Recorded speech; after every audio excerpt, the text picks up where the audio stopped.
Bismillahirrahmanirrahim. Assalamualaikum warahmatullahi wabarakatuh. Alhamdulillahi ala ihsani wa syukru lahu ala taufiqihi wa amtinani. Wa asyhadu an la ilaha illallah wahdahu la syarika lahu ta'ziman li sya'ni. Wa asyhadu anna Muhammadan abduhu wa rasuluhu da'ila ridwani. Allahumma salli alaihi wa ala alihi wa ashabihi wa ikhwani. Hadirin hadirat yang dirahmati oleh Allah Subhanahu wa taala. Pada kesempatan kali ini kita akan bahas tentang penyakit-penyakit hati. Dan saya juga merasa perlu untuk belajar dan untuk mengingatkan diri sendiri ya. Karena banyak penyakit hati yang secara teori kita paham, tetapi tetap kita tertimpa dengan penyakit tersebut. Kenapa? Karena hati ini sulit untuk kita mengkontrolnya. Kalau tidak karena karunia dari Allah dan dengan sebab keinginan yang kuat, keseriusan, maka kita akan sulit terhindar dari penyakit-penyakit hati tersebut. Terlebih lagi penyakit-penyakit hati selalu mengotori. Makanya ketika Nabi SAW ditanya, ayun nasi afdal, wahai Rasulullah, manusia mana yang paling afdal? Maka Rasulullah SAW menjawab, kullu sadiqil lisan mahmumil qalb. Setiap orang yang lisannya selalu jujur dan selalu disapu hatinya. Sahabat berkata, saduqul lisan na'rifuhu fama mahmumul qalb. Ya Rasulullah, lisan yang jujur kami tahu. Apa yang dimaksud dengan mahmum? Kalau mahmum itu maksudnya yang disapu. Apa yang dimaksud dengan hati yang selalu disapu? Maka Rasulullah SAW berkata, kullu qalbin taqiyyin naqi, al-qalbu taqiyyin naqi, la ithma fihi wala hasad wala al-ghil ya. Kata Nabi SAW, itu setiap hati yang bersih, yang bertakwa, yang tidak ada dosa padanya, tidak ada hasad, tidak ada dengki, tidak ada dongkol ya. Yang ingin saya sampaikan pada hadis ini, Rasulullah SAW menyebutkan bahwasanya manusia yang paling afdal, manusia yang terbaik, yang selalu menyapu hatinya. Ibarat rumah, selalu ada kotoran yang masuk, debu, kotoran, atau ada hewan-hewan yang masuk, sehingga tiap hari harus dibersihkan. Kalau tidak dibersihkan, maka rumah itu lama-lama kotor. Ini menunjukkan bahwasanya hati selalu datang al-waridat, hal-hal yang selalu datang. Sementara kita berinteraksi setiap hari, ya, kita melihat apa yang kita lihat, kita dengar apa yang kita dengar, maka banyak hal-hal yang masuk dan bisa mengotori hati. Maka perlu kita konsentrasi untuk senantiasa membersihkan hati. Dan kita tahu bahwasanya yang menjadi patokan utama Allah Subhanahu wa taala adalah hati kita. Bukan casing kita, bukan penampilan kita, bukan rupa kita, bukan harta kita, bukan banyaknya pujian, bukan banyaknya followers, bukan banyaknya pengikut, bukan. Tapi hati kita bagaimana di sisi Allah Subhanahu wa taala. Ya. Makanya Rasulullah SAW berkata, innallaha la yanzuru ila suwarikum wala ila ajsamikum walakin yanzur ila qulubikum wa amalikum. Allah tidak memandang kepada rupa kalian, kepada paras kalian, kepada fisik kalian, tapi Allah melihat kepada hati kalian dan amalan kalian. Allah juga berfirman, la yanalallaha luhumuha wala dima'uha walakin yanaluhu taqwa minkum. Sungguhnya harta yang kalian sembelihan yang kalian sembelih, onta atau sapi atau kambing, darahnya tidak akan sampai kepada Allah. Demikian juga dagingnya tidak akan sampai kepada Allah. Walakin yanaluhu taqwa minkum, tapi yang sampai adalah ketakwaan kalian ketika kalian menyembelih. Itu yang sampai kepada Allah. Yaitu benar, seorang ketika menyembelih dia perhatikan secara casing, secara fisik, cari kambing yang gemuk lebih afdal, cari sapi yang gemuk, cari onta yang gemuk. Apalagi kalau dia sapi sendirian, onta sendirian, itu benar. Tapi Allah ingatkan, itu darah, itu kambing tidak sampai kepada Allah. Yang sampai adalah apa? Ketakwaan. Yaitu kau memilih sapi yang gemuk karena takwamu. Kau milih kambing yang gede karena takwamu, bukan untuk pamer, bukan untuk gagah-gagahan, bukan. Karena itu semua tidak sampai, yang sampai adalah ketakwaan. Oleh karenanya perhatian terhadap hati harus lebih besar daripada perhatian terhadap penampilan luar ya. Amal batin harus lebih diperhatikan daripada amal zahir. Nah, kita sekarang banyak penyakit-penyakit hati yang menerpa kita. Banyak. Saya akan sebutkan penyakit-penyakit hati. Kemudian kita akan bahas sedikit demi sedikit secara ringkas tentunya ya.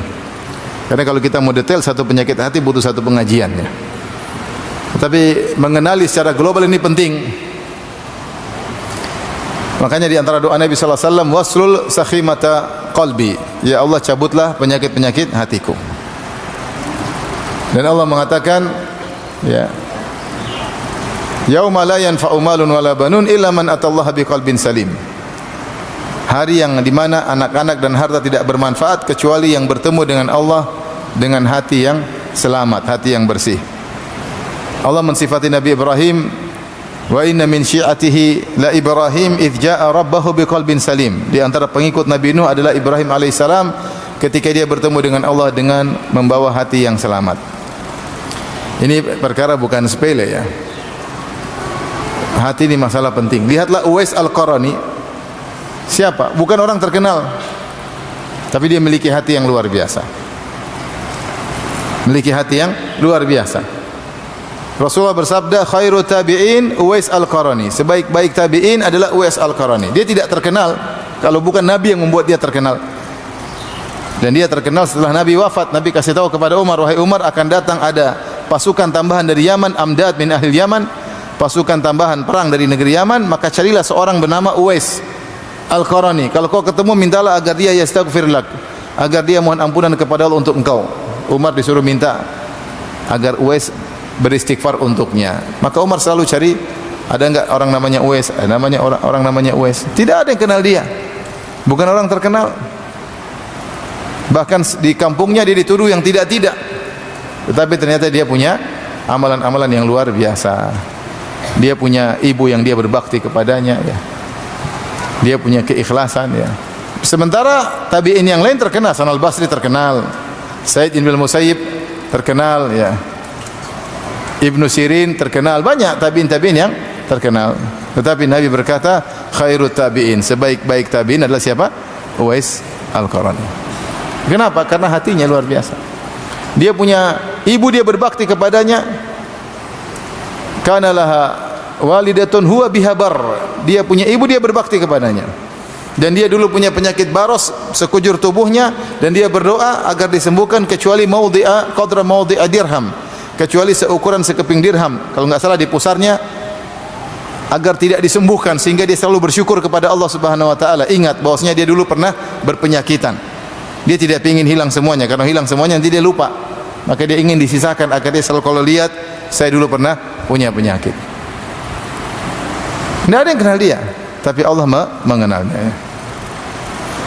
Karena kita ini hidup di zaman yang sibuk dengan validasi dari masyarakat, sehingga dari netizen, dari kawan-kawan, sehingga kita banyak terkena penyakit hati. Kurang berkhulwat, beribadah, bersendirian dengan Allah Subhanahu wa taala, sehingga kita sering terkena penyakit hati.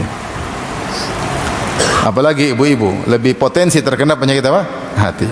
Bapak juga, tapi ibu lebih berpotensi karena hati mereka yang lemah, hati mereka yang lemah ya. Mudah terkena syubhat, mudah terkena syahwat ya. Mudah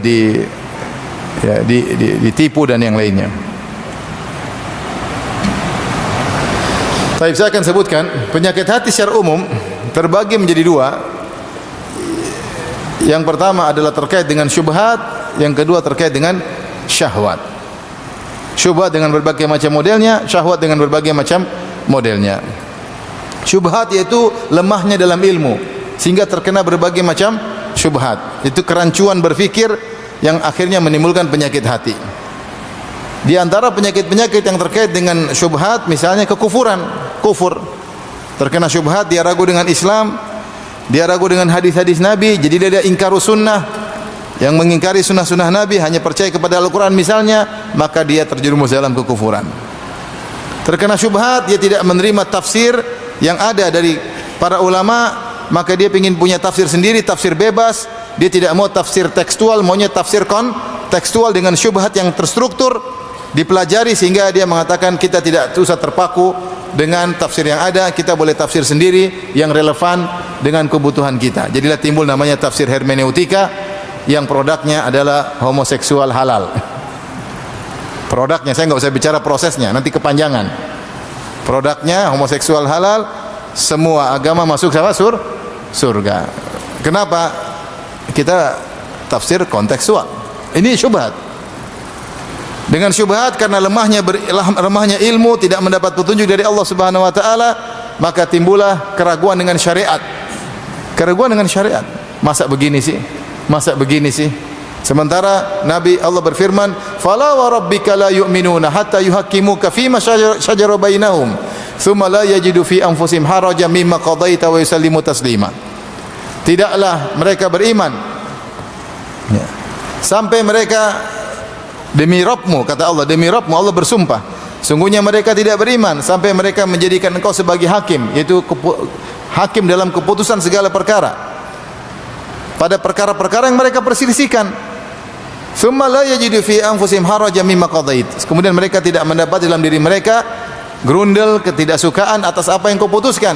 Wa yusallimu taslima, dan mereka pasrah menerima apa yang kau putuskan, itu baru beriman. Allah berfirman, wa'lamu anna fikum Rasulullah, ketahuilah di antara kalian ada Nabi sallallahu alaihi wasallam. Lau yuti'ukum fi katsirin minal amri la'anittum. Kalau Nabi mengikuti keinginan kalian dalam segala urusan, kalian yang akan repot. Walakinna Allah habbaba ilaikumul imana wa zayyanahu fi qulubikum. Ikuti saja, nanti Allah akan berikan hiaskan iman dalam hati kalian. Allah jadikan kalian cinta dengan iman, Allah hiasi iman tersebut. Wa karraha ilaikumul kufra wal fusuqa wal isyan, dan Allah yang menjadikan kalian benci kepada kufuran, kemaksiatan, kefasikan. Tapi ketika orang tidak punya ilmu, dia bisa ragu, kenapa Nabi begitu, kenapa Nabi begini, kenapa harus haram, kenapa tidak boleh begini. Ibu-ibu kadang-kadang begitu, kenapa enggak boleh sih, kenapa enggak boleh sih, ada keraguan. Ini semua kembali kepada syubhat. Obatnya nuntut ilmu yang benar, berdoa kepada Allah Subhanahu wa taala agar bisa terlepas dari syubhat-syubhat tersebut, sehingga terbebaskan dari kekufuran, dari kemunafikan, dari keraguan, di antaranya dari waswas. Penyakit hati juga dari waswas. Waswas ragu, ini benar atau tidak, waswas. Was-was tentang akidah, was-was tentang ibadah, was-was tentang toharoh. Ini semua penyakit hati. Ini sekedar saya sebutin secara ringkas. Baik. Penyakit hati yang terkait dengan syahwat juga banyak. Yang terkait dengan syahwat itu tidak sesuai dengan hawa nafsu kita. Kita maunya begini, ternyata begini. Contohnya hasad.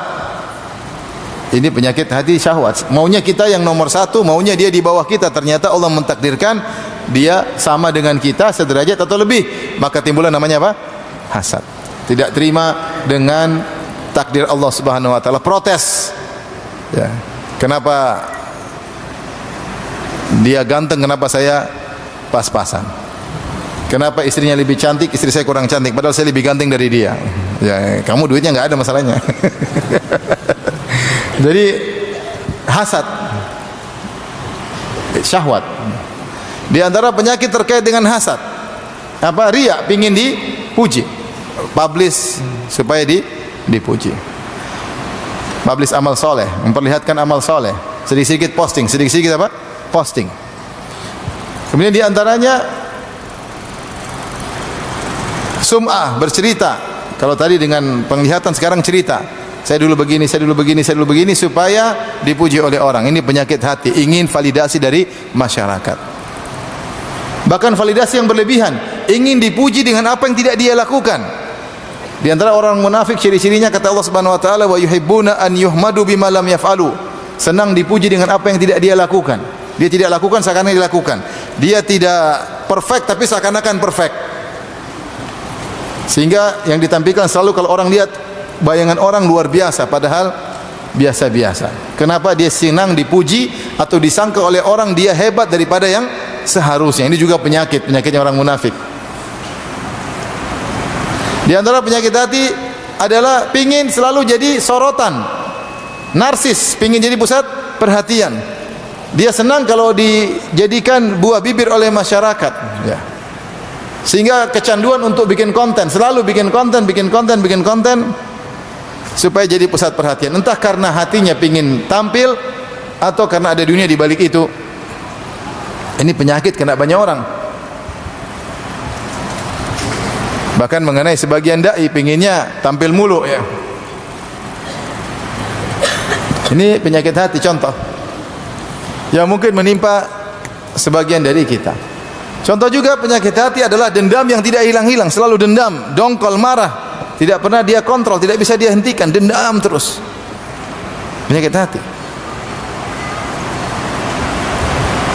Ini penyakit hati yang boleh saya katakan banyak menimpa kaum muslimin, menimpa sebagian kita. Tentu tidak semua, tapi sebagian kita. Di antara penyakit hati, iradatud dunya bi amalil akhirah. Ingin dunia dengan amalan akhirat. Dia beramal saleh tapi di balik itu dia ingin apa? Ingin dunia, ingin dapat duit. Dia menjadikan agama sebagai industri untuk menghasilkan apa? Menghasilkan duit. Tujuan dia adalah duniawi. Ini juga bahaya. Ini juga bahaya. Dan banyak orang sudah berguguran. Ini penyakit hati yang mungkin kita bilang sepele, ternyata juga menimpa banyak orang.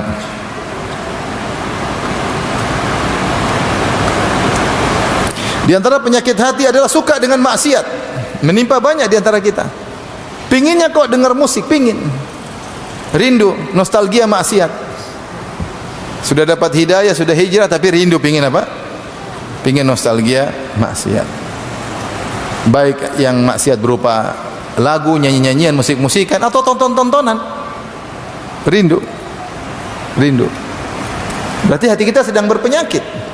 Orang yang sakit hatinya benar, dia benci dengan maksiat, ya enggak? Ini bukan benci, dia rindu, ingin maksiat, dia harus lawan. Berarti hatinya sedang apa? Sakit. Buktinya dia kepingin. Hati saya sedang sakit, dia sadar bahwasanya hatinya sedang sakit. Tolong catat, nanti saya lupa juga, ya. Berikutnya suka suudzon. Ini penyakit apa? Hati. Melampiaskan syahwatnya, suudzon, prasangka buruk. Berikutnya penyakit hati merendahkan orang lain. Merasa dirinya hebat, merendahkan orang lain. Ini juga sebabnya banyak. Akhirnya pada kesombongan. Di antara penyakit hati adalah ujub, yaitu merasa dia sukses karena dirinya, bukan karena Allah Subhanahu wa taala. Hilang bahwasanya ini semua dari Allah, hilang dari benaknya.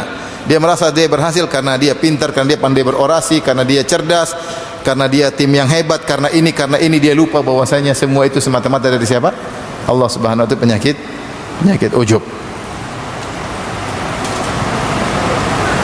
Di antara penyakit hati adalah susah untuk khusyuk, hati keras. Alam ya'ni alladziina aamanu an takhsha qulubuhum li dzikrillah wa ma nazala minal haqq. Bukankah tiba saatnya hati menjadi khusyuk dengan ayat Allah, dengan mengingat Allah? Wala yakunu kalladzina utul kitab min qabl fatala alimul amr faqasat qulubuhum. Jangan seperti orang-orang ahlul kitab. Setelah berlamanya waktu, akhirnya hati mereka menjadi qaswah, jadi keras. Susah mau khusyuk ketika salat. Sudah paksa-paksa susah baca Quran, mau khusyuk. Jadi makmum, imamnya lama banget, padahal imamnya sudah enak. Imam Madinah, imam Mekah, dia masih merasa lama, hati tidak khusyuk. Berarti hati sedang berpenyakit. Bukan imamnya yang salah, tapi hati anda yang salah. Kalau anda bercermin jelek, bukan cerminnya yang salah, tapi sisirnya yang keliru. Jadi ini penyakit kita alami. Maksudnya kita harus sadar kita ini banyak penyakit. Makanya disuruh sapu tiap hari, tiap saat suruh sapu. Seperti rumah yang harus disapu setiap hari. Jangan merasa kita hebat, kita hati bersih. Ya bersih sebagian dari penyakit, tapi kotor dengan sebagian apa? Penyakit. Di antaranya putus asa. Kayaknya sudahlah, enggak bisa, enggak mungkin Allah selamatkan kita lagi. Putus asa dari rahmat Allah Subhanahu wa taala. Putus asa dari kasih sayang Allah Subhanahu wa taala.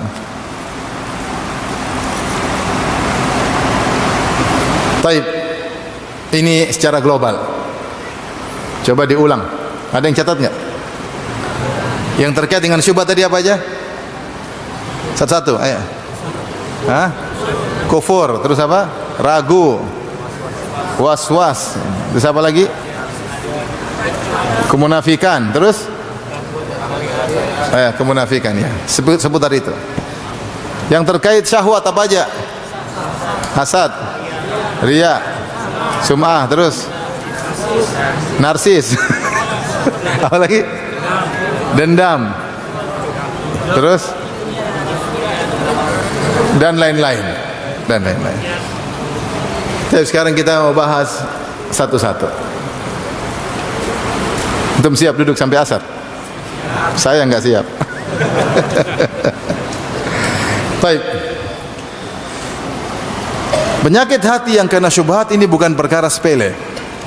Dan syaitan, iblis ingin kita terkena syubhat. Makanya dalam hadis disebutkan bagaimana iblis menggoda manusia, melemparkan syubhat dalam hati mereka sehingga mereka ragu dengan Allah. Karena syarat iman harus yakin. Namanya iman harus apa? Yakin. Akidah itu suatu ikatan simpul yang kuat. Kalau tidak yakin, maka imannya lemah, bahkan bisa dikatakan imannya tidak sah. Ya.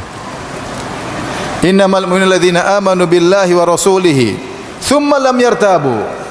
Sungguhnya orang beriman adalah yang beriman kepada Allah dan Rasulnya kemudian tidak ragu. Tidak ragu. Kalau ragu berarti imannya bermasalah. Dalam hadis ada sahabat berkata, "Ya Rasulullah, innahu yajidu ahaduna ma an yakhirra minas sama'i ahabbu ilaihi min an yantiqa bihi." Ya Rasulullah, sungguhnya salah seorang dari kami mendapat di dalam dirinya ada suatu perkara kalau dia ucapkan sangat buruk. Lebih baik dia jatuh dari langit, jatuh ke bumi, lebih baik daripada dia ucapkan perkataan tersebut. Itu ada keraguan, ada was-was. Syaitan datang menggoda. Maka Rasulullah SAW mengatakan, "Dzaka sarihul iman." Itu menunjukkan engkau beriman. Buktinya digoda oleh apa? Syaitan. Tinggal tugas kau melawan. Ya. Tinggal tugas kau melawan. Kalau ada was-was, jangan kau bilang berarti saya tidak beriman. Tidak, saya lawan. Saya lawan. Berarti saya sedang digoda. Seperti dikatakan kepada Ibnu Abbas, "Wahai Ibnu Abbas, orang-orang Yahudi merasa kalau mereka salat khusyuk." Kata Ibnu Abbas, ngapain syaitan datang goda orang Yahudi? Kaifa ya'ti syaitan ila qalbin kharib. Ngapain syaitan datang kepada hati yang sudah hancur? Yang digoda itu yang hatinya masih sehat, digoda, dibuat syubhat, dibuat saya. Kalau sudah mati ya udah. Saya merasa khusyuk, syaitan enggak perlu ganggu engkau karena kau sudah khusyuk dalam kekufuran. Dalam kekufuran. Tapi kalau ada bisikan, nah itu berarti ada godaan. Tapi bagaimana caranya kita menghadapinya perlu tahu. Ini berarti syaitan sedang memberikan penyakit dalam hati kita, harus kita lawan. Datang dalam hadis juga Rasulullah SAW bersabda, "La yazalun nasu yatasaaluna hatta yaqula ahaduhum hadza Allah khalaqa kulla syai'. Faman khalaqa Allah?" Senantiasa orang-orang saling bertanya di antara mereka. Ikuti keponya, sampai kepo pada hal yang di luar dari nalarnya. Akhirnya mereka berkata, iblis membisikkan, ini Allah menciptakan segala sesuatu. Faman khalaqallah? Kalau gitu yang ciptakan Allah siapa? Kata Nabi SAW, fa idza waja'ada ahadukum dzalika falyaqul. Kalau salah seorang dari kalian mendapati ada bisikan seperti itu, dibisikkan sampai hal-hal yang aneh-aneh, maka ucapkanlah falyaqul amantu billahi wa rusulihi walyasta'iz billahi walyantahi. Hendaknya dia berkata aku beriman kepada Allah dan Rasulnya, dan hendaknya dia berlindung kepada Allah, mengatakan a'udzubillahi minasyaitonir rajim, kemudian dia berhenti, jangan lanjutkan. Dan itu terkadang syaitan datang padahal di luar ranah kita, seperti berfikir tentang zat Allah. Ngapain dipikirin? Otakmu enggak sampai. Suruh mikirin bidadari aja enggak bisa, gimana mikir Allah Subhanahu wa taala. Tahu-tahu syaitan datang suruh berfikir tentang takdir, kenapa begini, Allah kenapa begini, kenapa iblis kafir, kenapa Adam harus turun ke bumi, kenapa? Supaya kamu lahir. Jadi banyak pertanyaan-pertanyaan macam-macam. A'udzubillahi minasyaitonir rajim. Karena syaitan akan membawa, kalau kita ngikutin, dia akan bawa terus. Ini kalau enggak punya ilmu bahaya. Akhirnya was-was tentang akidah. Was-was tentang akidah. Bahaya. Kalau enggak punya ilmu, akhirnya ke bawah kebawa perasaan, akhirnya menolak syariat. Contoh, seorang ini banyak kena syubhat riba halal. Dia pergi ke luar negeri, lihat ada orang kafir baik. Dia bilang, masa orang kafir begini masuk baik kayak gini, masa masuk neraka? Enggak lah, enggak mungkin Allah sejahat itu. Mulai dia pakai perasaan. Sementara jelas Abu Thalib yang super baik masuk neraka. Abu Thalib yang super baik. Tidak ada orang kafir lebih baik daripada Abu Thalib. Tidak ada orang kafir yang punya jasa terbesar kepada Nabi seperti Abu Thalib. Tapi dia karena punya kurang ilmu,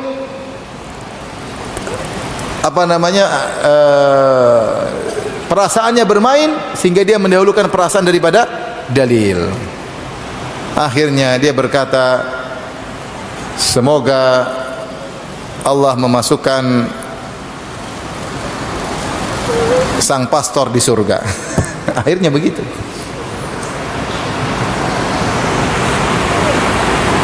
Pakai perasaan. Pakai perasaan. Dan ini disuruh oleh orang liberal. Kalau enggak punya ilmu, kena syubhat tersebut. Kena syubhat tersebut. Sama seperti keraguan. Seorang ragu tentang sunnah-sunnah Nabi SAW, ya, maka timbullah golongan namanya Al-Quraniyun, tidak mau dengar hadis, atau dikenal ingkaru sunnah, tidak punya ilmu, sehingga menolak seluruh sunnah. Atau ada yang menolak hadis-hadis Sahih Bukhari dan Sahih Muslim, nolak karena dia baca syubhat, dia tidak punya ilmu tentang ilmu yang benar, kena syubhat. Aslinya dia ragu tentang hadis-hadis yang datang dalam Sahih Bukhari dan Sahih Muslim. Ini berbahaya dan inilah spekulasi tingkat tinggi. Maka seorang, ya, jangan coba-coba dengar syubhat, belajar yang baik. Dia sudah beriman, sudah bertakwa. Kalau syubhat datang mengenainya tanpa dia ingini, maka dia bertanya kepada orang yang berilmu. Tapi kalau dia buka-buka syubhat, pingin dengar, apa sih kata orang-orang ateis? Orang ateis penuh dengan syubhat. Kalau kita enggak punya ilmu, kita coba-coba dengar, terus Allah cabut taufik, sudah kita ikut-ikutan. Ragu Tuhan ada atau tidak, sudah selesai. Tidak perlu kau bilang kau murtad, tidak perlu. Tidak perlu kau bilang kau ateis. Kau ragu Tuhan ada atau tidak, itu sudah kafir dalam Islam. Ada istilah agnostik. Saya tidak bilang Tuhan tidak ada, tapi saya belum menemukan dalil kepastian Tuhan itu ada. Ya sama saja. Sama saja. Itu dalam Islam namanya kafir. Karena namanya akidah harus iman yang kuat, bukan ragu-ragu. Sekarang syubhat tersebar di mana-mana. Syubhat tersebar di mana-mana. Maka seorang menjaga hatinya, hidup tentram, pergi ke masjid, ibadah, jalankan kegiatan kesehariannya, cari nafkah, ngaji. Udah enggak usah sok-sok pintar dengar-dengar apa? Syubhat. Hati ini lemah, kata para salaf, asyubhatu khattafah, syubhat menyambar-nyambar. Wal qulubu dhaifah, dan hati lemah. Semua itu syubhat sudah ada bantahannya. Cuma antum mana waktu mau baca itu semua? Dengar syubhat cuma 1 menit, untuk membersihkannya butuh baca mungkin 1 jam, 2 jam, 1 hari, 2 hari, 1 bulan. Jadi ngapain kita dengar cari-cari penyakit? Bukan berarti saya bilang begini berarti tidak ada jawabannya. Semua ada jawabannya, para ulama sudah bahas. Cuma kapan antum mau jawab? Kapan antum mau baca jawabannya? Apalagi kalau ternyata syubhat tersebut sesuai dengan hawa nafsu, sudah cocok, ini cocok kalau saya, ini cocok. Sehingga akhirnya tidak mau cari jawaban yang benar. Karenanya hati-hati, hindari semua syubhat. Syubhat menyamar-nyamar sementara hati ini sangat lemah. Berikutnya waswas. Waswas ini juga tadi terkait dengan akidah, kemudian terkait juga dengan taharah. Sebagian orang waswas karena tidak punya ilmu. Baru masuk ke rumah, waduh, jangan-jangan ada kotoran di ini, jangan-jangan. Sehingga sebagian orang pasang keran di depan rumahnya. Setiap masuk rumah dia cuci dulu keran apa. Ya. Sampai ada kawan saya bilang, kita dulu waswas Ustaz, kalau ada anak main di luar, masukin jeding, keluar. Khawatir ada najis di sini, ada najis di sini. Was-was. Enggak punya ilmu. Sementara Nabi begitu sederhana. Nabi ajarkan, kalau kalian mau ke masjid, falyanzur, lihatlah kepada khufnya. Kalau ada najis, digosokkan di tanah. Baru masuk, selesai. Karena najis bisa dihilangkan dengan air, bisa juga dihilangkan dengan apa? Tanah. Para sahabiat dulu roknya panjang-panjang. Sampai minta izin kepada Nabi Rasulullah, yurkhina dhira'an. Ya Rasulullah, bagaimana kalau rok kami panjangkan sepanjang sehasta, yaitu sekitar 40 cm di bawah mata kaki. Tujuannya apa? Supaya la tankashifu aqdamuhunna, agar kaki-kaki kita tidak terlihat. Kata Rasulullah SAW, yurkhina shibran wala yazidna ala dhalik. Enggak boleh panjang-panjang, cuma cukup sejengkal. Jadi para sahabat dulu semangat memanjangkan roknya supaya kakinya tidak terlihat. Bukan malah publish di foto profile ya. Dan ketika mereka jalan, mereka bilang, ya Rasulullah, bagaimana kalau kena najis? Kata Rasulullah, dibersihkan dengan tanah selanjutnya. Ya itu dimaafkan. Ini anak masukin ke jeding, keluar lagi. Seperti ada kelompok yang sesat, yang sedikit-sedikit najis, orang masuk dipel. Sampai ada kawan sengaja, bapaknya, dia cerita, bapak saya masuk ke masjid, dia kan bapaknya pegang-pegang situ, pegang dinding. Akhir itu mereka kerja bakti. Bodoh. Was-was dalam apa? Ibadah, was dalam tohar. Dan kadang setan, karena kebodohan, tidak punya ilmu. Saya pernah kemarin ditanya juga, ada anaknya was-was, udah ngaji tapi kena was-was, udah di pendidikan ilmu agama, dia merasa kalau sudah wudu seakan-akan belum wudu, sehingga wudu, kasihan, capek, habis wudu mau sholat, aduh kayaknya belum wudu lagi, sholat kayaknya masih 3 rakaat, 4 kayaknya masih 3 terus. Kasihan. Ini was-was, ini penyakit. Ada penyakit hati yang membuat dia senantiasa ragu. Semakin dia ikuti setan, semakin membawanya. Maka sembuhnya dengan ilmu. Ada kaedah ya, kaedah harus dia pelajari. Di antaranya saya bilang, ketahuilah was-was jangan diikuti. Sampai Rasulullah SAW mengatakan, ketika syukiya ilaihi annahu yajidu syai'an fi salati, ada seorang mengeluh kepada Nabi seakan-akan dia mendapati sesuatu dalam salatnya, seakan-akan dia buang angin. Dalam hadis Rasulullah mengatakan, datang setan mengganggu dengan meniup angin di duburnya, sehingga seakan-akan keluar apa? Angin. Setan kurang kerjaan, tapi begitu kerjaan setan. Sehingga angin ada keluar, setan. Atau digerakkan sesuatu rambutnya. Dalam hadis disebutkan, kata Rasulullah SAW, la yansarif, jangan putuskan salat, lanjut aja. Meskipun ada perasaan, cuekin aja. Karena ada kaedah, al-yakin la yazulu bisyak. Kaedah dalam syariat, keyakinan tidak bisa dihilangkan dengan keraguan. Kamu yakin kau sudah bersuci tadi, sementara kentut enggak, masih ragu, itu kentut ragu itu buang aja. Kata Nabi, kecuali keyakinanmu dibatalkan dengan keyakinan yang lain. Bagaimana timbul keyakinan yang lain? Kalau kau kedengar tut, berarti benar, bukan tiupan setan, itu tiupan dari dalam tubuh. Atau tidak ada suara tapi kau cium, benar ya. Berarti keyakinan dibatalkan dengan keyakinan. Selama belum yakin, cuekin aja. Taruhlah ternyata memang kau buang angin, solatmu tetap sah karena kau ikut aturan. Ragu, kentut gak ya? Aduh, kentut gak ya? Kayaknya kentut, tapi pasti kentut. Saya nggak bisa memastikan dalam hati. Berarti kalau belum bisa memastikan, lanjut apa? Solat. Seandainya kau pun buang angin, tetap solatmu sah. Paham? Itu lawannya begitu. Ustaz, saya merasa tadi sudah wudu. Kalau kau sudah wudu, jangan ulang lagi. Kayaknya belum, cuekin aja. Meskipun ternyata kau belum cuci tanganmu, tetap solatmu sah, karena obatnya kau harus lawan itu. Itu namanya udzur syar'i. Seperti seorang yang mengalami salasilu ar-rih, senantiasa buang angin. Bagaimana? Sudah dia wudu, dia salat, meskipun buang angin dimaafkan. Kenapa? Karena itu penyakit baginya. Salasilul baul, orang salat kemudian keluar setetes, 5 menit setetes lagi. Bagaimana caranya? Azan, dia wudu, salat, meskipun menetes terus enggak ada masalah. Karena ada tujuan syariat, engkau harus salat. Sementara ini udzur syar'i bagi kamu. Kalau kau ragu-ragu, kayaknya saya belum cuci tangan tadi. Itu kenapa basah? Nggak tahu juga kenapa basah. Kenapa? Kayaknya saya belum ini. Sampai wudu berulang-ulang, kasihan. Dan itu ada orang seperti itu. Caranya kau cuekin, jangan kau ikuti. Kalaupun ternyata kau belum berwudu, tetap salatmu apa? Sah. Jangan diikuti. Maksudnya ini terkadang penyakit hati harus dilawan dengan apa? Dengan ilmu. Ada orang datang, Ustaz, telepon saya, Ustaz, saya kok merasa setiap hari saya merasa mau mati. Jadi saya, terus kalau kau mati kenapa? Saya bilang, kalau mati kenapa? Yang penting kau kan beribadah, sholat. Kalau mati ya sudah, setiap kita juga mati. Buktinya kan kau nggak mati-mati. Jadi harus dimarahin supaya dia, karena kalau dia udah merasa mati terus, mau ngurusin anak susah, karena takut mati melulu. Ini penyakit hati. Penyakit was-was mau mati. Ya udah mati terus kenapa? Kalau kau bertakwa mati ya sudah, berarti cepat masuk surga. Taib. Ini insyaallah mudah menghindarinya. Yang penting jangan dengar syubhat. Ada kajian yang ragu enggak usah didengar. Jangan sok pintar, sok kepo, sok menghakimi, sok ingin tahu. Kau belum tentu siap untuk mempelajari jawaban yang terkadang harus panjang. Ya. Seperti buku akidah. Buku akidah kalau kita baca akidahnya Imam Bukhari tipis. Akidahnya Al-Auza'i tipis. Rasulullah kasih akidah sederhana. Kenapa sekarang buku akidah tebal-tebal dalam rangka membantah syubhat? Jadi harus bikin kaedah.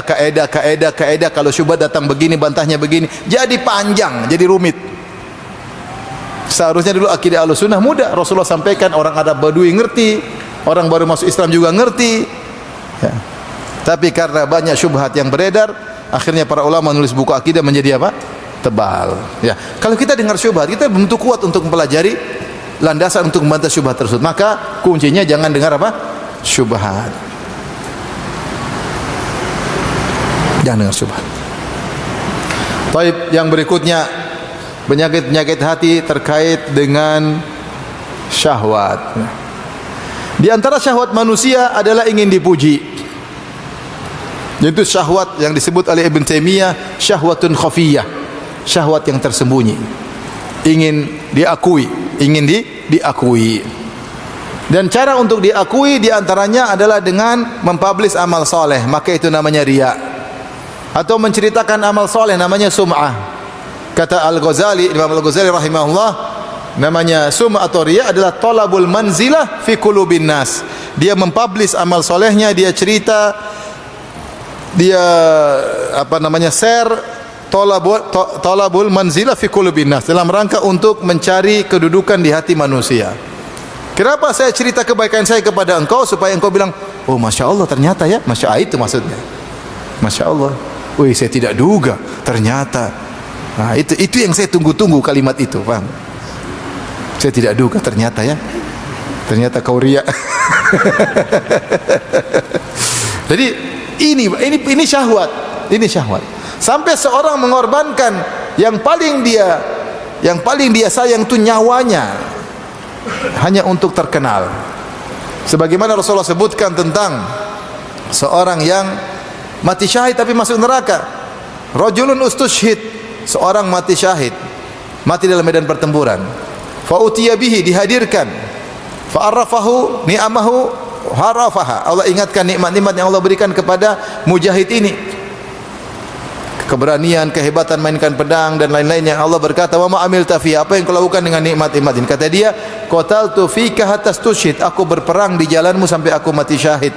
Kata Allah, "Kadzabta, kau dusta, walakin liyuqal annaka jari." Tapi kau berperang supaya kau dikatakan sang pemberani. Bayangkan, untuk mendapat gelar pemberani, dia rela mati. Siapa? Kita ni paling kita sukai apa? Nyawa kita. Makanya kalau sakit sedikit, kita ke rumah sakit. Kalau enggak pikirin nyawa kan enggak usah ke rumah sakit. Mati ya enggak apa-apa. Kan enggak ada kita begitu. Kalau sakit kemana? Ke rumah sakit. Udah kepala pusing, cek kolesterol. Berarti kita kan sayang sama. Ini dia rela mengorbankan nyawanya demi untuk mendapatkan pengakuan. Berarti syahwat atau bukan? Syahwat. Syahwat.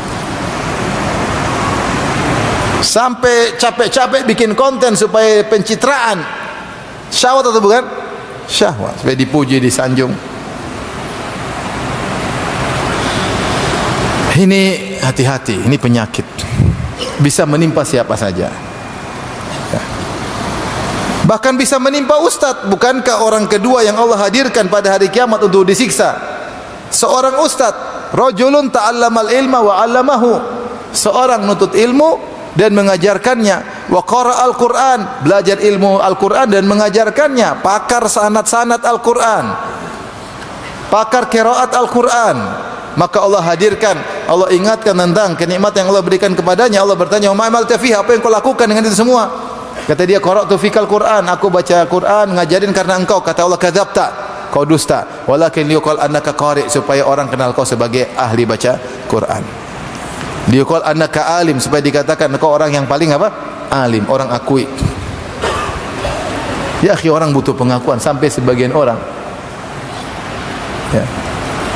Oh, saya ngeri sekali. Ada orang paksa masang dirinya doktor. Saya tidak bicara politik ya. Ini tidak keluar dari politik ya. Ada orang saya tahu sengaja pasang dirinya doktor padahal dia bukan doktor.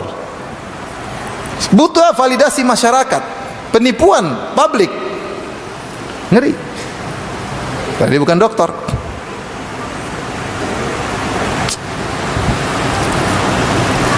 Sampai ada yang nekat mau dapat profesor, mungkin dari universitas abal-abal, nekat. Buat apa? Untuk validasi. Kenapa itu syahwat? Syahwat untuk diagungkan oleh masyarakat, syahwat. Jangan disepelekan, ini syahwat bahaya. Kalau tidak kita patahkan dari awal, akan tumbuh dalam diri kita sedikit demi sedikit.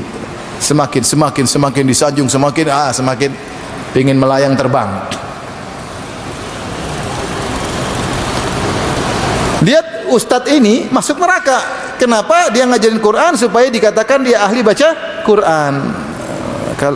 Maksud saya bukan berarti ini bukan penyakit biasa. Sampai yang terjatuh di dalamnya adalah juga para dai, para ustadz. Makanya saya agak, maksudnya ya itu mungkin ijtihad masing-masing, tapi sebagian dai manajemennya benar-benar manajemen artis.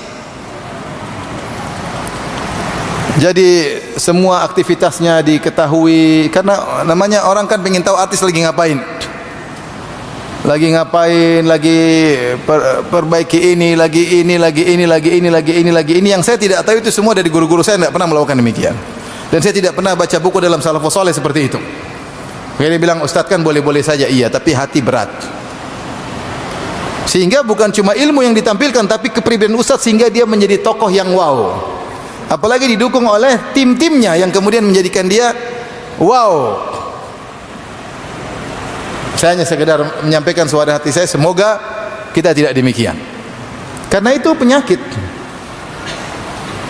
Sampai kalau dia berjalan 5 orang shouting, subhanallah.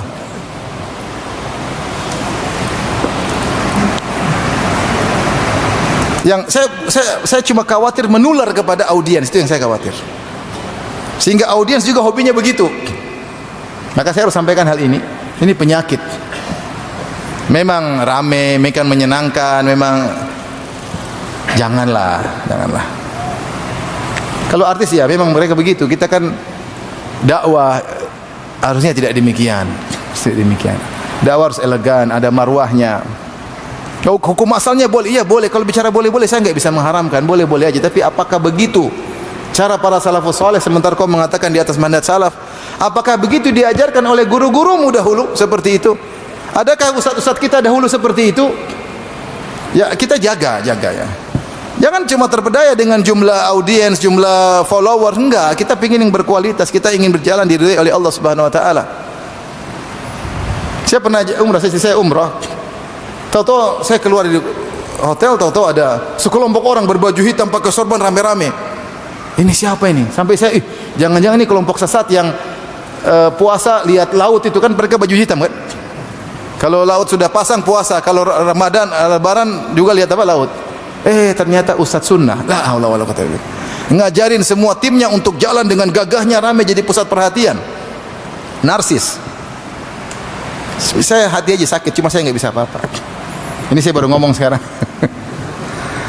Ya ikhwan, mau saya jangan bilang semua orang bisa kena. Ini ustaz tadi masuk neraka gara-gara apa? Gara-gara ingin dibilang apa? Dibilang ahli baca Quran. Kita tidak masuk dalam hati manusia, tetapi waspada.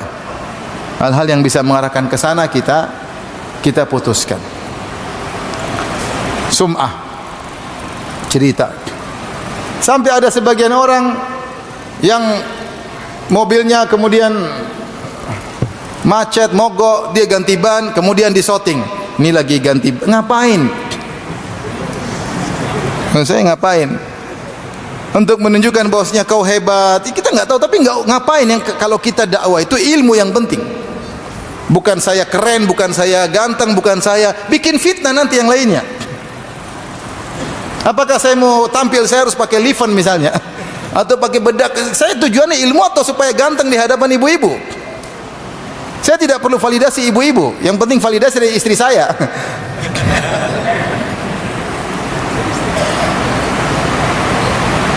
Ilmu, yang penting ilmu. Saya dulu pernah mengisi di salah satu stasiun TV beneran. Ustadz pakai, enggak. Ustadz pakai, mungkin dia bilang supaya pencahayaan. Enggak, saya udah ganteng, saya enggak cantik, saya ganteng. Nanti kalau gitu tambah jadi cantik, bukan ganteng lagi. Kan laki-laki ganteng, enggak ada laki-laki cantik. Oh, kita bukan artis. Rasulullah bersabda, al-badadatu minal iman. Kesederhanaan biasa. Rasulullah terkadang jalan tidak pakai sendal. Bukan pencitraan, untuk menunjukkan agar kita tidak terpesona dengan dunia. Kita ini sedang berdakwah, mengingatkan orang kepada akhirat, bukan untuk membuat mereka fokus pada dunia. Bukan dengan motor mewah, mobil mewah. Kalau kau naik mobil mewah sendiri, jangan usah pamer-pamer. Bukan untuk skincare macam itu, urusan dunia. Kita bicara agama.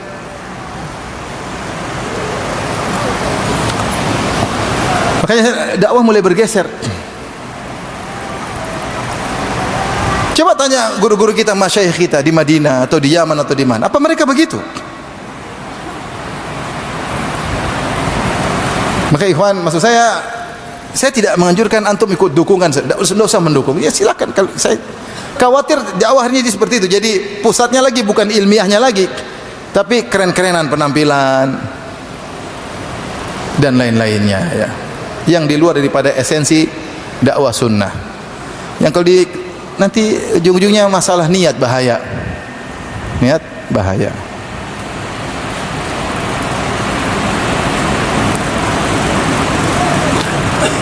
Saya sempat tegur seorang kawan.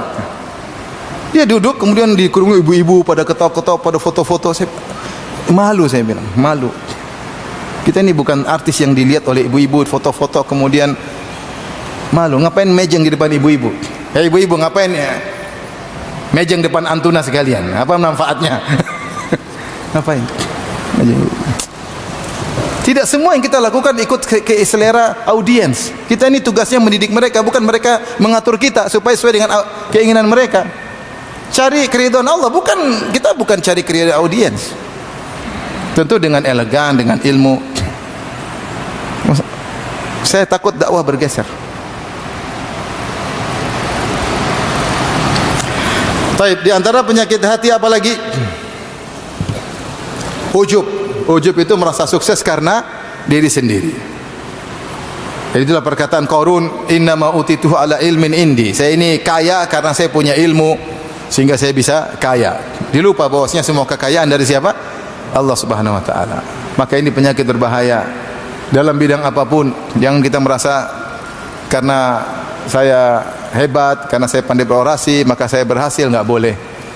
Dalam bidang apapun, dalam dakwah, tim-tim juga nggak boleh gitu. Karena kita tim solid, maka enggak. Kita bilang karena Allah Subhanahu Wa Taala, kemudian Allah mudahkan kita untuk solid, maka kita alhamdulillah berhasil. Alhamdulillah. Jangan sampai ketika kita menceritakan sesuatu, kita ingin mengangkat diri kita. Allah tahu kita cara cerita sama orang. Saya begini loh, itu ada di situ nggak disertakan Allah? Atau ketika kau cerita, kau menunjukkan kau hebat, Allah Maha tahu. Nabi Sulaiman alaihissalam ketika berhasil mendatangkan singgasana Ratu Bilqis dalam waktu sekejap, sebelum mengedipkan mata, apa kata Nabi Sulaiman? Hadza min fadli Rabbi. Ini semua karunia dari siapa? Allah. Liyabluwani aashkuru, untuk mengujiku, aku bersyukur atau aku kufur, am akfur. Maka seorang jangan ujub. Kapan terbetik dalam dirinya dia hebat, dia bilang semuanya karena siapa? Allah. Hadza min fadli Rabbi. Jangan pernah ujub, karena ujub kalau dibiarkan nanti sombong. Ketika merasa hebat, ujub. Ketika kehebatan tadi membuat kita merendahkan orang, itu sombong. Jadi timbul pertanyaan, apakah ujub sama dengan sombong? Enggak. Ujub tidak sama dengan sombong, tapi ujub selangkah menuju sombong. Sombong itu kalau kita merendahkan orang. Kata Nabi SAW, al-kibr batarul haq wa ghamtun nas. Kibr adalah menolak kebenaran dan merendahkan orang. Ujub tidak mesti merendahkan orang, dia merasa dirinya hebat, tapi dia tidak merendahkan orang, itu namanya ujub. Saya begini karena saya pintar, memang IQ saya sudah periksa, IQ saya 240. IQ paling tinggi berapa sih? Berapa? 200 berapa? 210. Saya tidak pernah periksa IQ. Maksudnya orang IQ sekian yang buat dia ujub. Yang kasih kau IQ bagus juga Allah Subhanahu wa taala. Saya hebat karena saya punya pengalaman banyak. Yang bikin kau punya pengalaman juga siapa? Allah. Kau berkesempatan berpengalaman dengan si fulan yang siapkan semuanya, mengkondisikan juga siapa? Allah Subhanahu wa taala. Maka seorang jangan ujub dalam perkara duniawi, apalagi dalam perkara agama. Ya. Orang yang ujub khawatir dia akan terjungkal suatu hari karena ujub dengan ilmunya, ujub dengan orasinya, ujub dengan ketakwaannya, maka Allah akan cabut hidayah darinya. Ya, cabut hidayah darinya. Makanya Rasulullah bersabda, siapa yang berkata halakan nas fahuwa ahlakuhum, siapa yang mengatakan semua sudah rusak, maka dia yang paling rusak. Kata para ulama, jika dia mengucapkannya dalam kondisi ujub, semua binasa saya yang selamat, enggak. Tapi kalau dia ucapkan untuk menceritakan keadaan, untuk menasihati, maka enggak. Hati-hati. Ujub. Selanjutnya ujub adalah apa? Sombong. Sombong juga penyakit hati, dan sebab sombong sangatlah banyak. Orang bisa sombong karena harta, bisa sombong karena apa? Cantik, karena ganteng. Sombong karena apa lagi? Karena tas branded, karena tasnya indah padahal dia enggak indah. Sombong karena mobil bagus, sombong karena jabatan, sombong karena OKB, orang kaya baru, ya. Sombong banyak. Sombong sebabnya banyak. Ciri sederhana sombong merendahkan orang. Apa dia bisa apa? Itu sombong. Punya ilmu misalnya, mengajar apa? Cuma bisa ngajar TPA, enggak bisa ngajar faraid, enggak bisa ngajar ilmu akidah, ngajar apa? Itu sombong. Ya, akhi, ente ngajar ilmu-ilmu susah, dia ngajar ilmu tajwid, ngajar anak TK Al-Fatihah. Emang yang masuk surga siapa? Belum tentu kamu.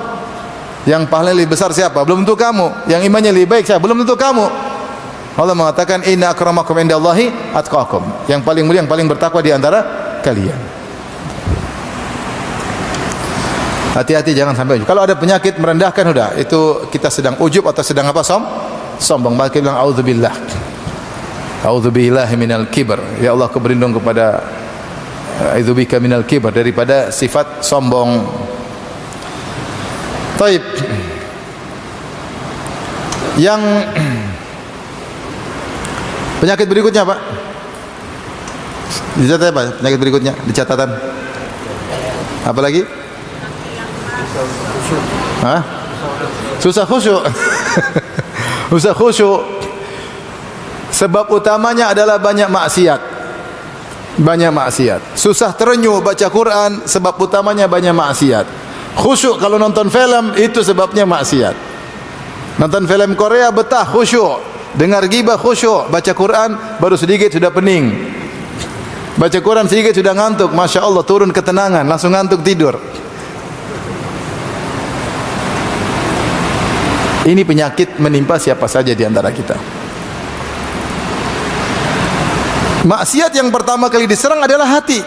Rasulullah SAW mengatakan, idza aznaba abdun dzamban nuqitat fi qalbihi nuqtatus sauda. Jika seorang hamba melakukan maksiat, maka hatinya tercoreng dengan noda hitam. Jadi diserang bukan fisik dulu, hati dulu. Jangan kalau saya maksiat, nanti kemudian anak saya celaka, saya kena penyakit fisik, mungkin kecelakaan, ekonomi saya jatuh. Itu belakangan, belum tentu. Bisa jadi orang semakin ekonominya banyak, tapi hatinya semakin hancur. Semakin terkenal, hatinya semakin apa? Hancur. Yang pertama, diserang oleh syaitan, dosa dampaknya adalah hati. Udah hitam, mulai susah khusyuk, mulai malas untuk beribadah. Bangun malam susah banget. Kenapa? Orientasi akhirat kurang. Kenapa orientasi akhirat kurang? Karena terlalu banyak dunia dalam hatinya, maksiat. Kalau sudah sering nonton lihat perempuan terbuka auratnya, sering nonton film Korea, udah. Gimana khusyuk? Susah. Sering nonton film box office, perempuan terbuka auratnya, susah. Sama perempuan suka nonton film Korea, susah mau khusyuk. Ngomel mulu sama suaminya, susah. Oleh karenanya, di antara cara kita untuk khusyuk, hindarkan diri dari maksiat, jaga pandangan. Kita susah, tapi kita kalau lewat astagfirullah atau kita scroll, jangan kita serius, apalagi di Zoom, jangan. Lewat-lewat aja lah. Ini bisa menghindar, astagfirullah. Istriku lebih cantik, astagfirullah. Ngapain saya lihat lonte ini, ngapain udah langsung. Scroll.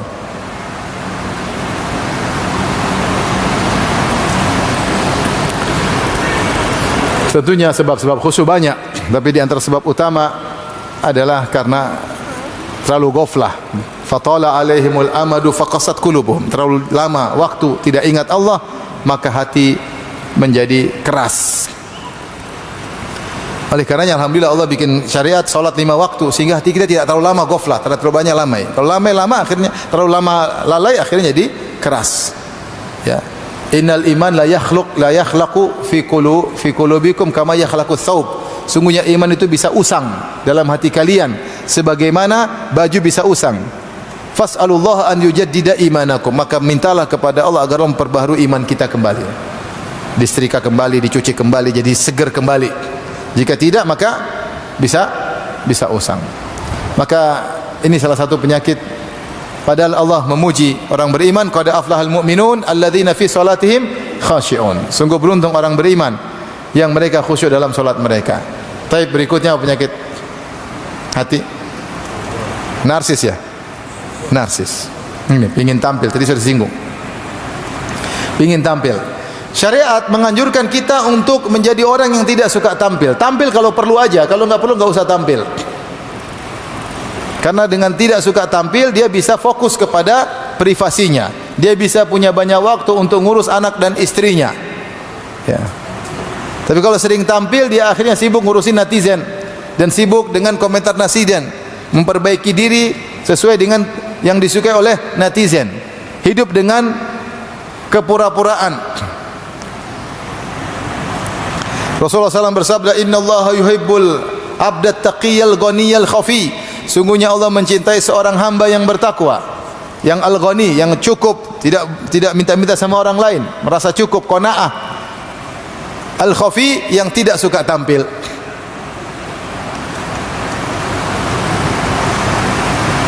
Kalau saya bisa tidak tampil, saya ingin tidak tampil, tapi saya harus tampil.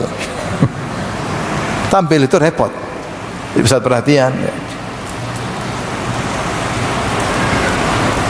Akhirnya harus selalu bersandiwara, drama supaya tampil memukau.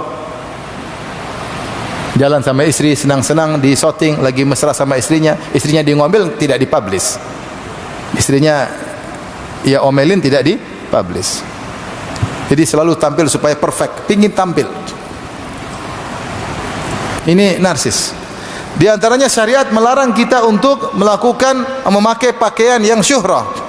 Syuhrah tampil beda sehingga pusat perhatian. Kata Nabi sallallahu alaihi wasallam, "Man labisa thiyaba syuhrah fi dunya, albasahullah libasal madhamma yaumal qiyamah."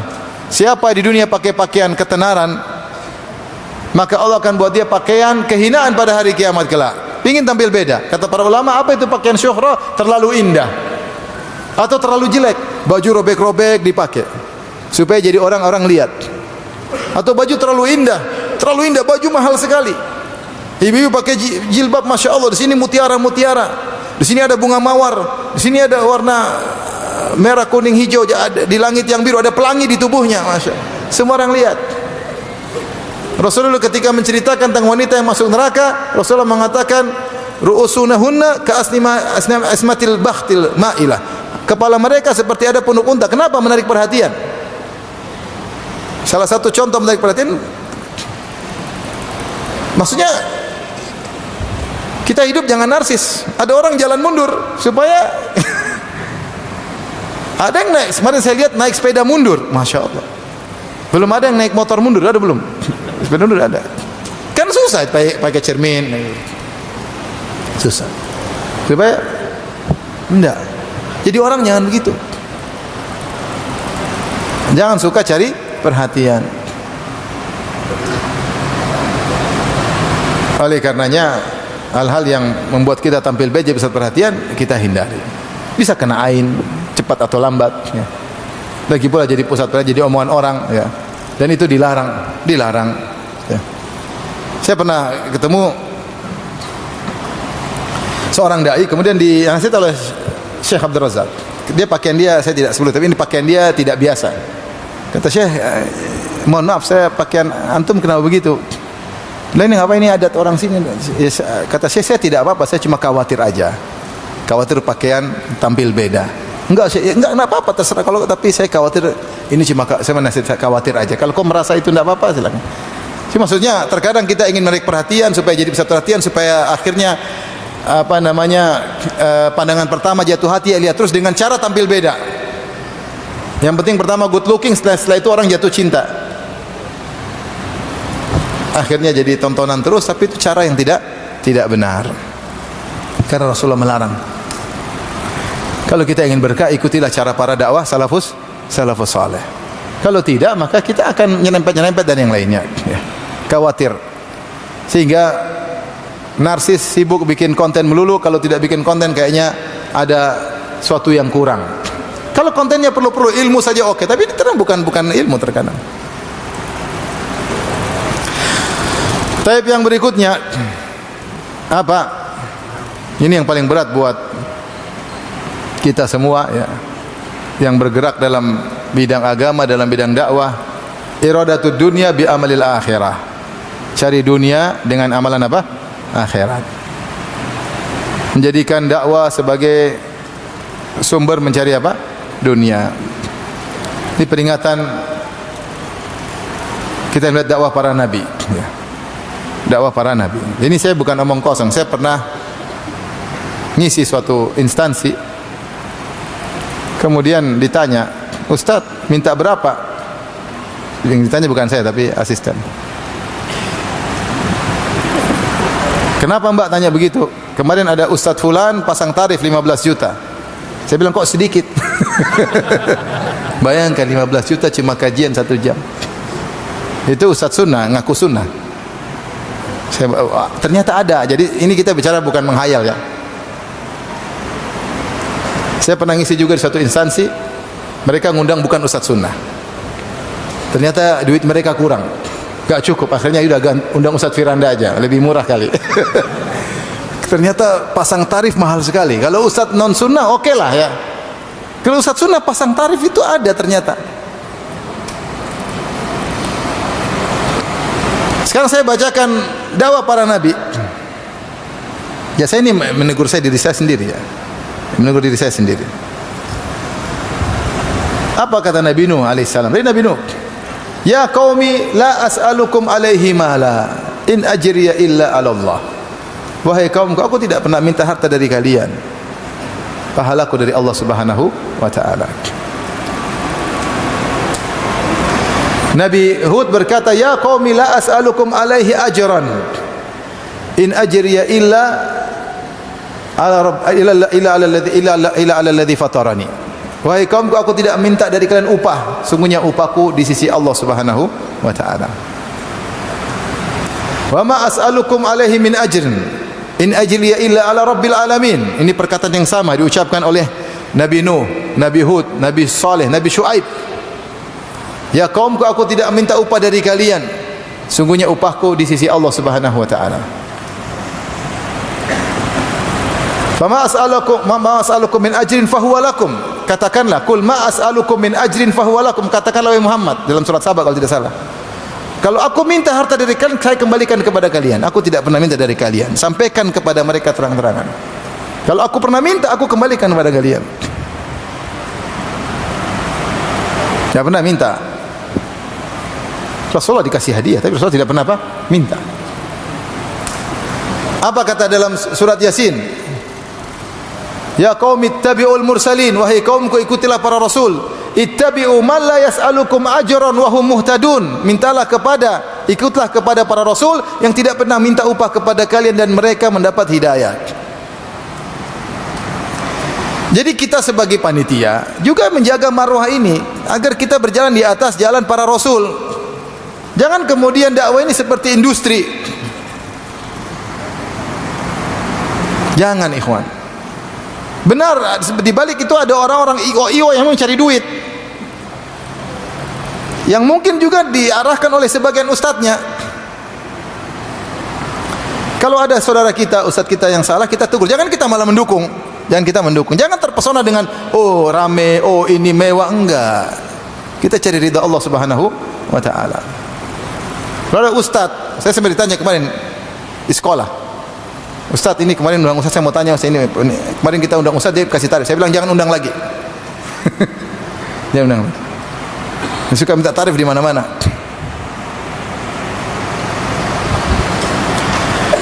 La haula wala quwata illa billah. Saya terlalu banyak bicara ya. Cuma bagaimana lagi ya? Saya menegur diri sendiri supaya saya juga tidak terbawa ya. Ikhwan, jadi kalau para sahabat saja pernah terjatuh, para sahabat ketika mereka berjihad dalam perang Uhud,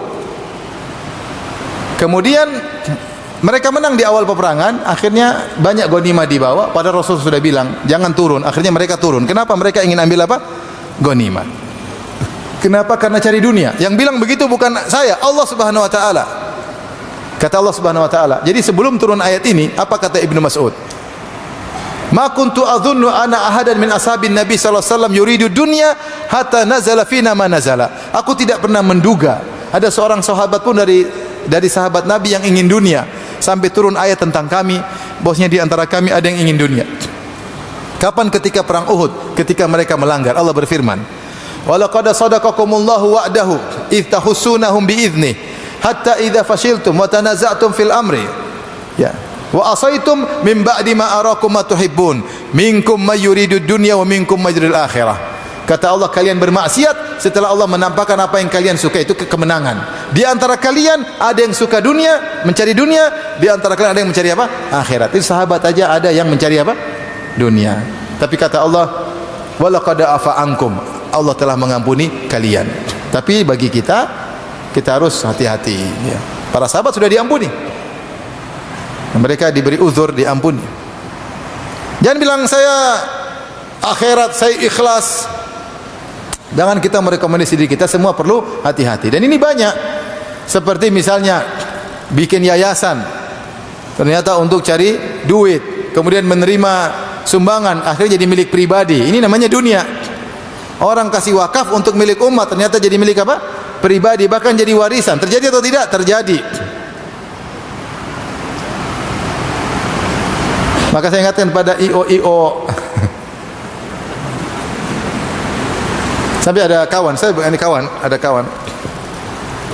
kawan dekat, baik. Ustaz, dia diskusi sama saya bilang gimana, saya bikin kajian, berbayar. Ini saya bicara pribadi, berbayar. Kata dia, Ustaz, bisa nggak berbayar? Ya, agak sulit karena harus tempat yang ini. Bisa kalau nggak berbayar kita pasang sponsor. Latihlah para sponsor itu untuk ikhlas. Duit sumbang tapi jangan pasang nama. Saya usahakan, saya bilang gitu. Sponsor aja. Kasih duit, enggak usah pasang apa merek. Akhirnya jadi dakwah, jadi sarana untuk apa? Berdagang. Dakwah, kamu cari uang sebanyak-banyaknya, uang yang buat dakwah. Jangan kau manfaatkan dakwah untuk apa? Untuk dagang. Ini nasihat buat saya pribadi ya. Akhirnya saya pernah kajian sekali, bayar. Saya juga sampai panitia bilang tidak boleh ambil untung ya. Tidak Ustaz, tidak ada. Iya, saya tidak ambil untung. Saya tidak perlu 1 rupiah pun. Tidak ada, sama-sama ngambil untung. Pokoknya ini buat kepentingan ini semua. Oke. Sekali itu saya pernah lakukan. Itu karena istri yang suruh dan saya kadang taat sama istri.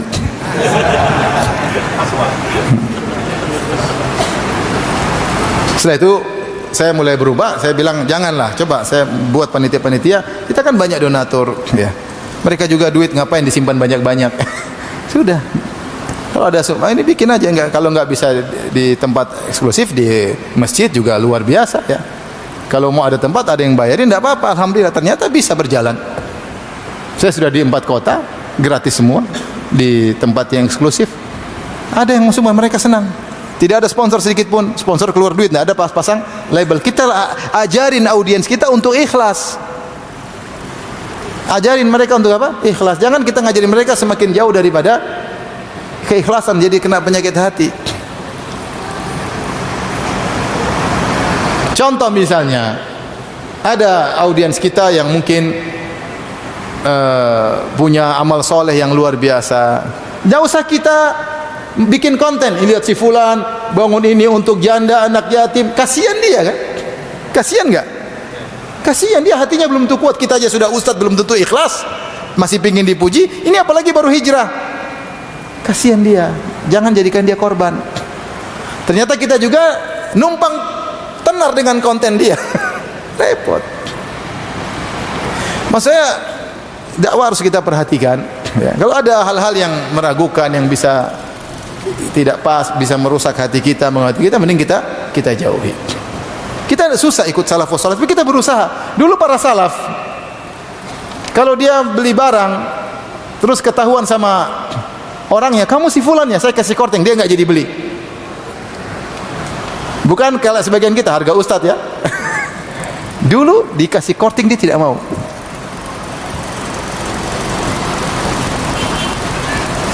Sampai sebagian mengatakan, kita dakwah ya kemana-mana aja bayar, masa mau donasi terus. Sementara dia pun bisa berhasil karena donasi.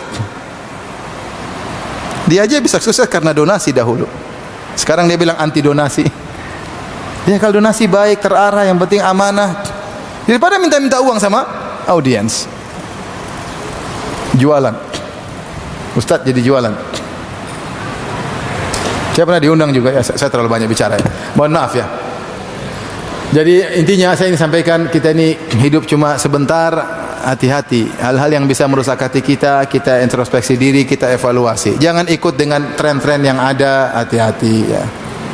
Jangan dukung tren-tren yang ada yang bisa mengganggu ketulusan hati. Yang membuat kita cinta dunia, yang buat kita ya pikirnya ketenaran aja, jangan ya. Kita berusaha untuk dekat dengan Allah, membersihkan hati. Kita ini masih banyak dosa, masih banyak maksiat ya. Ya. Ini apa saya sampaikan hanya sekedar nasihat ya. Bukan saya merasa lebih baik daripada yang lain, tidak. Saya juga penuh dengan kekurangan. Tapi sekedar beban di hati yang ingin saya sampaikan, karena tren-tren seperti itu akhirnya jadi ditiru oleh yang lain ya. Akhirnya bisa menggeser dakwah yang biasanya sudah kita kenal dari para ulama, yang marwahnya dijaga jauh daripada hal-hal yang bisa mengganggu hati seseorang ya. Wabillahi taufiq wal hidayah. Assalamualaikum warahmatullahi wabarakatuh.